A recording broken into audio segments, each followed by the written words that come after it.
ಪಂಚಮಸಾಲಿ ಗುರುಪೀಠದಿಂದ ವಚನಾನಂದ ಶ್ರೀಗಳ ಉಚ್ಚಾಟನೆ ಆಗಿದೆ. ಒಟ್ಟು 15 ಜನ ಟ್ರಸ್ಟಿಗಳಿರ್ತಾರೆ. ಅದರಲ್ಲಿ 12 ಜನ ಇವತ್ತಿನ ಸಭೆಯಲ್ಲಿ ಪಾಲ್ಗೊಂಡಿದ್ದಾರೆ. ಇನ್ನು 3 ಜನ ಆಗ್ಲೇ ಅವರ ಟ್ರಸ್ಟಿ ಒಬ್ರು ಮಾತನಾಡ್ತಾ ಇದ್ದ ಹಾಗೆ ಫೋನ್ ಮುಖಾಂತರವಾಗಿ ನಿಮ್ಮ ನಿರ್ಧಾರಕ್ಕೆ ಒಪ್ಪಿಗೆ ಇದೆ ಅನ್ನೋದನ್ನ ಹೇಳಿದಾರಂತೆ. ಶ್ವಾಸಪೀಠ ಬಿಡದೇ ಇರೋದು ಮುಖ್ಯ ಕಾರಣ ಅಂತ ಟ್ರಸ್ಟಿಗಳು ಹೇಳ್ತಾರೆ. ಅದರ ಜೊತೆಗೆ 12 ಅಂಶಗಳ ಪ್ರಶ್ನೆಗೆ ಉತ್ತರ ಕೊಡುವಲ್ಲಿ ಸ್ವಾಮೀಜಿ ವಿಫಲರಾಗಿದ್ದಾರೆ ಅನ್ನೋದಾಗಿಯೂ ಕೂಡ ಹೇಳಿದ್ರು. ಇದೆಲ್ಲದರ ಬೆನ್ನಲ್ಲೇ ಪಂಚಮಸಾಲಿ ಗುರುಪೀಠದಿಂದ ವಚನಾನಂದ ಶ್ರೀಗಳನ್ನ ಉಚ್ಚಾಟನೆ ಮಾಡಲಾಗಿದೆ. ಈ ಸಭೆಯ ನಂತರದಲ್ಲಿ ಟ್ರಸ್ಟಿಗಳು ಮಾತನಾಡಿದ್ದನ್ನು ನಾವು ಗಮನಿಸಬಹುದು. ಶ್ವಾಸಪೀಠ ಒಂದೇನೇ ಕಾರಣನಾ, ಇಲ್ಲ ಆಚಾರ ವಿಚಾರಗಳು ಕೂಡ ಸರಿಯಾಗಿ ಪಾಲಿಸ್ತಾ ಇರಲಿಲ್ಲ ಅನ್ನೋ ಆರೋಪಗಳನ್ನು ಕೂಡ ಮಾಡ್ತಾ ಇದ್ದಾರೆ. ಅದಾದ ನಂತರ 12 ಜನ ಟ್ರಸ್ಟಿಗಳು ಕೂತು ಸಭೆ ಮಾಡಿದ್ದಾರೆ. ಎಲ್ಲರೂ ಒಂದು ನಿರ್ಧಾರಕ್ಕೆ ಬಂದಿದ್ದಾರೆ, ಉಚ್ಚಾಟನೆ ಮಾಡಬೇಕು ಅನ್ನೋದಾಗಿ. ಇದೀಗ ಉಚ್ಚಾಟನೆಗೊಳಿಸಿನೂ ಆಗಿದೆ. ಅದಕ್ಕೆ ಕಾರಣಗಳನ್ನು ಕೊಡ್ತಾ ಇದ್ದಾರೆ, ಯಾಕೆ ಮಾಡಿದ್ವಿ ಅಂತ. ಪಂಚಮಸಾಲಿ ಮಠದ ಎದುರು ಇದೀಗ ಭಾರಿ ಹೈಡ್ರಾಮಾ ನಡೀತಾ ಇದೆ ಅನ್ನೋದು ಗೊತ್ತಾಗ್ತಾ ಇದೆ. ಪಂಚಮಸಾಲಿ ಮಠದ ಮುಂಭಾಗ ಭಾರಿ ಹೈಡ್ರಾಮಾವೇ ನಡೀತಾ ಇದೆ. ಟ್ರಸ್ಟಿಗಳು ಹೋಗ್ತಾ ಇದ್ದಂತ ವಾಹನಕ್ಕೆ ಮಠದ ಭಕ್ತರು ಚಪ್ಪಲಿ ತೋರಿಸಿದ್ದಾರೆ. ವಚನಾನಂದ ಸ್ವಾಮೀಜಿಗಳನ್ನ ಉಚ್ಚಾಟನೆ ಮಾಡಿದ್ದಕ್ಕೆ ಭಕ್ತರು ಆಕ್ರೋಶವನ್ನ ವ್ಯಕ್ತಪಡಿಸ್ತಾ ಇದ್ದಾರೆ. ಟ್ರಸ್ಟಿಗಳಂದ್ರೆ 12 ಜನ ಈ ಸಭೆಗೆ ಬಂದಿದ್ರಲ್ಲ, ಅವ್ರುಗಳು ವಾಪಸ್ ಹೋಗ್ಬೇಕಾದ್ರೆ ಅವ್ರು ಹೋಗ್ತಾ ಇದ್ದಂತ ವಾಹನಕ್ಕೆ ಚಪ್ಪಲಿ ತೋರಿಸಿದ್ದಾರೆ. ಆ ದೃಶ್ಯಗಳನ್ನ ನೀವು ಗಮನಿಸಬಹುದು. ಆ ವಾಹನದಲ್ಲಿ ಟ್ರಸ್ಟಿಗಳಿದ್ರು, ಅಲ್ಲಿದ್ದಂತ ಮಠದ ಭಕ್ತರು ಅವರುಗಳಿಗೆ ಚಪ್ಪಲಿ ತೋರಿಸಿದ್ದಾರೆ. ಇದು ವಚನಾನಂದ ಶ್ರೀಗಳು ಉಚ್ಚಾಟನೆಗೊಂಡ ನಂತರದಲ್ಲಿ ಭಕ್ತರು ಆಕ್ರೋಶವನ್ನ ತೋರಿಸ್ತಾ ಇರುವಂತ ರೀತಿ ಇದು. ಪಂಚಮಸಾಲಿ ಗುರುಪೀಠದ ಬಳಿ ಬಹಳ ದೊಡ್ಡ ಸಂಘರ್ಷಣೆ ನಡೀತಾ ಇದೆ. ಬಸ್ನಲ್ಲಿ ಸಭೆಯಲ್ಲಿದ್ದಂಥ ಟ್ರಸ್ಟಿಗಳು ಹೊರಟಿದ್ದಾರೆ. ಬಸವರಾಜ್ ಇದಕ್ಕೆಲ್ಲ ಸಂಬಂಧಪಟ್ಟಾಗಿ ಮಾಹಿತಿಯನ್ನು ಕೊಡ್ತಾರೆ. ಬಸವರಾಜ್, ಅವಾಗಲೇ ಕೆಲ ಡೀಟೇಲ್ಸ್ಗಳನ್ನ ನೀವು ಹಂಚ್ಕೊಳ್ತಾ ಇದ್ರಿ ಪ್ರೀವಿಯಸ್ ಬುಲೆಟಿನ್ ಅಲ್ಲಿ. ಏನೇನು ಆಗ್ತಾ ಇದೆ, ಯಾವ ಕಾರಣಕ್ಕೆ ಉಚ್ಚಾಟನೆ ಆಯಿತು, ಶ್ವಾಸಪೀಠ ಒಂದೇ ಕಾರಣ ಅಲ್ಲ, ಬೇರೆ ಬೇರೆ ಕಾರಣಗಳಿದೆ ಅನ್ನೋದಾಗಿ ಅದನ್ನೇ ಟ್ರಸ್ಟಿಗಳು ಕೂಡ ಮಾತನಾಡ್ತಾ ಇದ್ರು. ಈಗ ನೋಡಿದ್ರೆ ಅಲ್ಲಿ ಮುಂಭಾಗದಲ್ಲಿ ಬಹಳ ದೊಡ್ಡ ಹೈಡ್ರಾಮಾ ನಡೀತಾ ಇದೆ ಅನ್ನೋದು ಗೊತ್ತಾಗ್ತಾ ಇದೆ. ಕೆಲವು ಫುಟೇಜ್ಗಳಲ್ಲಿ ಚಪ್ಪಲಿ ತೋರಿಸಿರುವಂಥದ್ದು ಕೂಡ ಕಾಣಿಸ್ತಾ ಇದೆ. ಬಸವರಾಜ್, ಏನಾಗ್ತಾ ಇದೆ?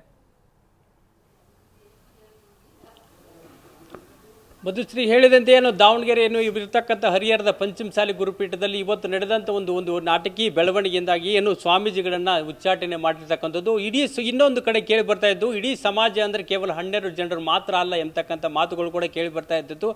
ವಿಶೇಷವಾಗಿ ಏನು ಇವತ್ತು ಮಾಡಿರ್ತಕ್ಕಂಥದ್ದು ಏನು ಉಚ್ಚಾಟನೆ ಇದೆ, ಉಚ್ಚಾಟನೆ ಇದೊಂದು ಕಾನೂನು ಹೋರಾಟಕ್ಕೆ ಒಂದು ವೇದಿಕೆ ಆಗ್ತಕ್ಕಂಥ ಸಾಧ್ಯತೆಗಳು ಕಂಡು ಬರ್ತಾ ಇರ್ತಕ್ಕಂಥದ್ದು. ಒಂದು ಕಡೆ ಲೆಕ್ಕ ಕೊಡಿ ಅಂತಕ್ಕಂಥ ಭಕ್ತರ ಗುಂಪು, ಇನ್ನೊಂದು ಕಡೆ ಟ್ರಸ್ಟಿಗಳು ಮತ್ತು ಈ ಲೆಕ್ಕ ಕೊಡಿ ಅಂತಕ್ಕಂಥ ಭಕ್ತರ ಗುಂಪಿನ ಮುಖ್ಯ ನೇತೃತ್ವ ವಹಿಸಿದವರು ಸ್ವಾಮೀಜಿನಿ ಅಂತಕ್ಕಂಥದ್ದು ಬಹುತೇಕರಿಗೆ ಗೊತ್ತಿರತಕ್ಕಂಥದ್ದು. 2008ರಿಂದ ಏನು ಕೊಡಬೇಕಾಗಿದ್ದ ಲೆಕ್ಕ, ಆ ಲೆಕ್ಕವನ್ನು ಕೊಡದೇ ಇರತಕ್ಕಂಥದ್ದು ಮತ್ತು ಕೆಲವು ಆಸ್ತಿಗಳನ್ನು ಹರಿಹರದಿರ್ತಕ್ಕಂಥ ಜಮೀನುಗಳನ್ನು ಕೆಲವು ಟ್ರಸ್ಟಿಗಳು ತಮ್ಮ ಹೆಸರಿನಲ್ಲಿ ಮಾಡಿಸಿಕೊಂಡಿದ್ದು, ಅಗ್ರಿಬೊಮ್ಮನಲ್ಲಿರ್ತಕ್ಕಂಥ ಆಸ್ತಿಗಳನ್ನ ಕೆಲವು ಟ್ರಸ್ಟಿಗಳು ತಮ್ಮ ಹೆಸರಿಗೆ ಮಾಡಿಸಿಕೊಂಡಿದ್ದು. ಅದು ಟ್ರಸ್ಟಿನ ಹೆಸರಲ್ಲಿ ಇರಬೇಕಾದ ಜಮೀನು ಸುಮಾರು 16 ಕೋಟಿ, ಕೆಲವೊಂದು ಸರ್ಕಾರದಿಂದ ಬಂದಂಥ 16 ಕೋಟಿ ಹಣ ಏನು ಅನುದಾನ ಬಂದಿದೆ, ಆದರೆ ಕಟ್ಟಡಗಳಿಲ್ಲ ಎಂಬತಕ್ಕಂಥ ಸ್ಪಷ್ಟ ಸಂದೇಶ ಇರತಕ್ಕಂಥದ್ದು. ಇನ್ನೊಂದು ಬಹಳ ಮುಖ್ಯವಾಗಿರ್ತಕ್ಕಂಥದ್ದು, ಇವರು 2018ರಲ್ಲಿ ಏನು ಪಂಚಮಸಾಲಿ ಗುರುಪೀಠದ ಸ್ವಾಮೀಜಿಗಳಾದರು ವಚನಾನಂದ ಸ್ವಾಮಿ, ಆ ವೇಳೆಯಲ್ಲಿ ಇವರಿಗೆ ಒಂದು ವಿಜ್ಞಾಪನಾ ಪತ್ರವನ್ನು ಇಡೀ ಟ್ರಸ್ಟ್ನವರೇ ಕೊಟ್ಟಿರ್ತಕ್ಕಂಥದ್ದು. ವಿಜ್ಞಾಪನಾ ಪತ್ರದಲ್ಲಿ ಯಾವುದೇ ರೀತಿಯಾದಂಥ ಈ ಶ್ವಾಸಪೀಠವನ್ನು ಬಿಡಬೇಕು ಎಂಬತಕ್ಕಂಥ ನಿರ್ಬಂಧನೆ ಇಲ್ಲ, ಅದರಲ್ಲಿ ಅದು ಸ್ಪಷ್ಟವಾಗಿ ಹೇಳಿರ್ತಕ್ಕಂಥದ್ದು. ಅದು ಕೂಡ ಒಂದು ಪ್ರಮುಖ ವಿಚಾರ ಆಗಿರ್ತಕ್ಕಂಥದ್ದು. ಇನ್ನೊಂದು ಬಹಳ ಮುಖ್ಯವಾದ ಸ್ವಾಮೀಜಿಗಳು ಯಾವುದೇ ರೀತಿಯ ಸ್ವಯಂ ಮಠದ ಹಣಕಾಸಿನ ವ್ಯವಹಾರದಲ್ಲಿ ಭಾಗಿಯಾಗಿರಲಿಲ್ಲ, ಯಾವುದೇ ಚೆಕ್ಗಳಿಗೆ ಸಹಿ ಮಾಡ್ತಾ ಇರಲಿಲ್ಲ. ಈ ಎಲ್ಲ ಕಾರಣದಿಂದಾಗ ಇನ್ನೊಂದು ಗುಂಪು ಏನು ಸ್ವಾಮೀಜಿಗಳ ಪರವಾಗಿ ಇರ್ತಕ್ಕಂಥ ಏನು ಲೆಕ್ಕ ಕೊಡಿ ಅಂತಿದೆ, ಆ ಲೆಕ್ಕ ಕೊಡಿ ಎಂಬತಕ್ಕಂಥ ಏನು ಗುಂಪಿದೆ, ಆ ಗುಂಪು ವಾದ ಮಾಡ್ತಿರ್ತಕ್ಕಂಥದ್ದು.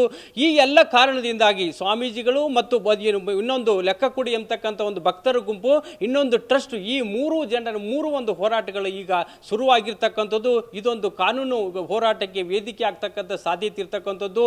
ಪರಸ್ಪರ ಇಬ್ಬರು ಈಗಾಗಲೇ ಟ್ರಸ್ಟ್ ಮಾಡಿದ ನಿರ್ಧಾರವನ್ನು ಸೂಕ್ತವಾಗಿ ಅದು ಅನುಷ್ಠಾನಕ್ಕೆ ತರಬೇಕಾದ್ರೆ ಅದಕ್ಕೊಂದು ವಿಶೇಷವಾದಂಥ ಏನು ಅವರು ಕೋರ್ಟ್ ಮೊರೆ ಹೋಗ್ತಾರೆ ಅಂತಕ್ಕಂಥದ್ದು ಒಂದು ಈಗ ಬಂದಿರತಕ್ಕಂಥ ಮಾಹಿತಿ. ಏನು ಈ ಸದ್ಯ ಮತ್ತೆ ಭಕ್ತರು ಕೂಡ ಮಠಕ್ಕೆ ಬರ್ತಾ ಇರ್ತಕ್ಕಂಥದ್ದು, ಸ್ವಾಮೀಜಿಗಳು ಮುಂದಿನ ನಿರ್ಧಾರವನ್ನು ತೆಗೆದುಕೊಳ್ತಕ್ಕಂಥದ್ದು. ಈ ಪ್ರಧಾನ ಟ್ರಸ್ಟಿ ಉಮಾಪತಿ ಇದ್ದಾರೆ, ಅವರ ಮನೆ ಮತ್ತು ಅವರ ಅಂಗಡಿ ಮುಂದೆ ಪ್ರತಿಭಟನೆ ಮಾಡ್ತೀವಿ ಅಂತಕ್ಕಂಥ ಈಗಾಗಲೇ ಸಂದೇಶವನ್ನು ನೀಡಿರ್ತಕ್ಕಂಥದ್ದು. ರೈಟ್ ಥ್ಯಾಂಕ್ ಯು ಬಸವರಾಜ್ ಮಾಹಿತಿಗಾಗಿ. ಆಮೇಲೆ ನಾವು ಇವಾಗ ಗಮನಿಸ್ತಾ ಇರುವಂಥ ದೃಶ್ಯದಲ್ಲಿ ನೋಡಿ, ಪೊಲೀಸರ ಭದ್ರತೆ ಹೆಚ್ಚಾಗ್ತಾ ಇದೆ. ಗಲಾಟೆ ಆದ ರೀತಿಯಾಗಿ ಕಾಣಿಸ್ತಾ ಇದೆ. ಒಂದು ಕಡೆಯಲ್ಲಿ ಆ 12 ಜನ ಟ್ರಸ್ಟಿಗಳು ಹೋಗ್ತಾ ಇರಬೇಕಾದ್ರೆ ಅಲ್ಲೇ ಇದ್ದಂಥ ಭಕ್ತರು ಅವರಿಗೆ ಚಪ್ಪಲಿ ತೋರಿಸ್ತಾರೆ. ಆ ಸ್ಥಿತಿಯನ್ನು ಕಂಟ್ರೋಲ್ ಮಾಡೋದಕ್ಕೆ ಪೊಲೀಸರು ಎಲ್ಲ ರೀತಿಯ ಪ್ರಯತ್ನಗಳನ್ನು ನಡೆಸ್ತಾ ಇರೋದು, ಬ್ಯಾರಿಕೇಡ್ಗಳನ್ನು ಹಾಕಿರೋದು ಎಲ್ಲ ಕಾಣಿಸ್ತಾ ಇದೆ. 15 ಜನ ಒಟ್ಟು ಧರ್ಮದರ್ಶಿಗಳಿದ್ದಾರೆ. ಬಟ್ ಇವತ್ತಿನ ಸಭೆಯಲ್ಲಿ 12 ಜನ ಪಾಲ್ಗೊಂಡಿದ್ರು, ಮತ್ತೆ 3 ಜನ ದೂರವಾಣಿ ಮುಖಾಂತರವಾಗಿ ಮಾತನಾಡಿದ್ದಾರೆ ಅನ್ನೋದಾಗಿ ಈಗಾಗಲೇ ಸಭೆಯಲ್ಲಿ ಪಾಲ್ಗೊಂಡಿರುವಂಥ ಟ್ರಸ್ಟಿಗಳು TV9 ಜೊತೆ ಮಾತನಾಡ್ತಾ ಮಾಹಿತಿಯನ್ನ ಹಂಚಿಕೊಳ್ತಾ ಇದ್ರು. ಅವರ ಒಪ್ಪಿಗೆ ಕೂಡ ಇದೆ ಅಂತ. ಅಲ್ಲಿಗೆ 15 ಜನರ ಒಪ್ಪಿ ತಗೊಂಡಿರುವಂಥ ನಿರ್ಧಾರ ಇದು, ವಚನಾನಂದ ಶ್ರೀಗಳನ್ನ ಉಚ್ಚಾಟನೆ ಮಾಡಿರೋದು ಅಂತ. ಶ್ವಾಸಪೀಠ ಒಂದೇ ಕಾರಣ ಅಲ್ಲ, ಯಾವುದೇ ಆಚಾರ ವಿಚಾರಗಳನ್ನು ಅವರು ಪಾಲಿಸ್ತಾ ಇರಲಿಲ್ಲ. ಹಾಗೆ ಧಾರ್ಮಿಕ ನೀತಿಗಳಿರುತ್ತೆ, ಅದನ್ನು ಪಾಲಿಸಬೇಕಾಗುತ್ತೆ, ಅದು ಕೂಡ ವಚನಾನಂದ ಶ್ರೀಗಳು ಪಾಲಿಸ್ತಿರ್ಲಿಲ್ಲ ಅನ್ನೋದಾಗಿ ಟ್ರಸ್ಟಿಗಳು ಮಾಡ್ತಾ ಇರುವಂಥ ಆರೋಪ. ಇದಕ್ಕೆ ವಚನಾನಂದ ಶ್ರೀಗಳಿಗೆ ಏನು ಉತ್ತರ ಕೊಡ್ತಾರೆ ಅನ್ನೋದನ್ನ ಗಮನಿಸಬೇಕಿದೆ. ಈ ಹಿಂದೆ ಏನಾದರೂ ಅವರನ್ನ ಕರೆದು ಮಾತನಾಡಿಸಿರೋದಿದೆಯಾ, ಇದ್ರ ಬಗ್ಗೆ ಪ್ರಶ್ನೆಯನ್ನ ಮಾಡಿರೋದಿದೆಯಾ ಅಂತ. ಬಟ್ ಈಗ ಟ್ರಸ್ಟಿಗಳು ಹೇಳ್ತಾ ಇರೋದು, ನಾವು 12 ಪ್ರಶ್ನೆಗಳನ್ನು ಅವ್ರ ಮುಂದೆ ಇಟ್ಟಿದ್ವಿ, ಅದಕ್ಕೆ ಸಂಬಂಧಪಟ್ಟ ಹಾಗೆ ಶ್ರೀಗಳು ಯಾವುದೇ ಉತ್ತರವನ್ನ ಕೊಟ್ಟಿಲ್ಲ, ಅದರಲ್ಲೂ ಕೂಡ ವಿಫಲರಾಗಿದ್ದಾರೆ ಅಂತ. ಹಾಗಾಗಿ ಇಂಥ ಒಂದು ನಿರ್ಧಾರಗಳನ್ನು ತೆಗೆದುಕೊಳ್ಬೇಕಾಗಿದೆ. ಇವಾಗ ಉಚ್ಚಾಟನೆ ಕೂಡ ಮಾಡಿದ್ದೀವಿ ಅನ್ನೋದಾಗಿ 15 ಜನ ಟ್ರಸ್ಟಿಗಳು ಒಪ್ಪಿ ಉಚ್ಚಾಟನೆ ಮಾಡಿ ಅನಂತರದಲ್ಲಿ ಮಾಧ್ಯಮ ಜೊತೆ ಮಾತನಾಡ್ತಾ ಕಾರಣಗಳನ್ನು ಹೇಳಿದ್ದಾರೆ. ಅದಾದ ನಂತರದಲ್ಲಿ ಆಗ್ತಾ ಇರುವಂಥ ಬೆಳವಣಿಗೆ ನೀವು ಸ್ಕ್ರೀನ್ ಮುಂದೆ ಗಮನಿಸ್ತಾ ಇದ್ದೀರಿ. ಯಾವ ರೀತಿಯಾಗಿ ಜನ ಸೇರಿದ್ದಾರೆ ಅಂತ ಲೆಕ್ಕ ಕೊಡಿ ಅಭಿಯಾನ ನಡೀತಾ ಇದೆ. ಜೊತೆಗೆ ಭಕ್ತರು ಯಾವ ರೀತಿಯಾಗಿ ಆಕ್ರೋಶ ವ್ಯಕ್ತಪಡಿಸ್ತಾ ಇದ್ದಾರೆ ಅನ್ನೋದನ್ನು ನೋಡ್ಬೋದು.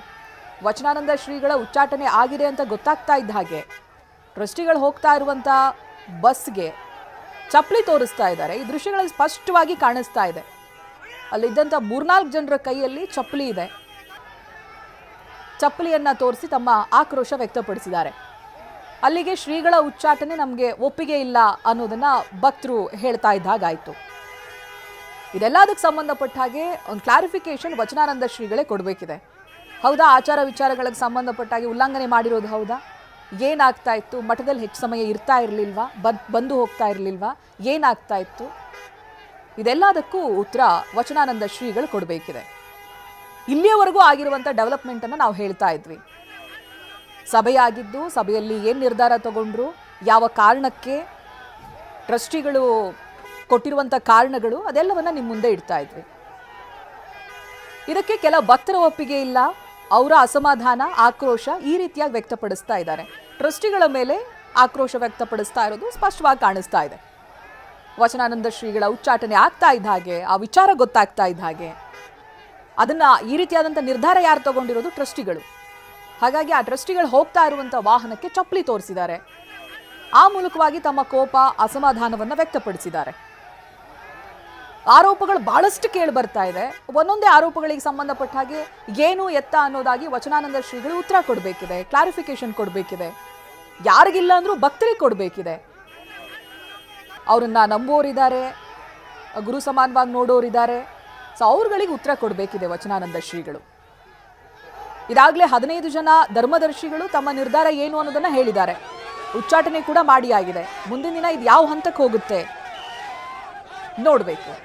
ಈ ಹಿಂದೆ ವಚನಾನಂದ ಶ್ರೀಗಳೊಮ್ಮೆ ಮಾತನಾಡಬೇಕಾದ್ರೆ ಹೇಳಿದರು, ಇದೆಲ್ಲ ರಾಜಕೀಯ ತಂತ್ರ, ಏನೋ ರಾಜಕೀಯ ನಡೀತಾ ಇದೆ, ಯಾವ ಆರೋಪನೂ ಸರಿ ಇಲ್ಲ ಅನ್ನೋದಾಗಿ.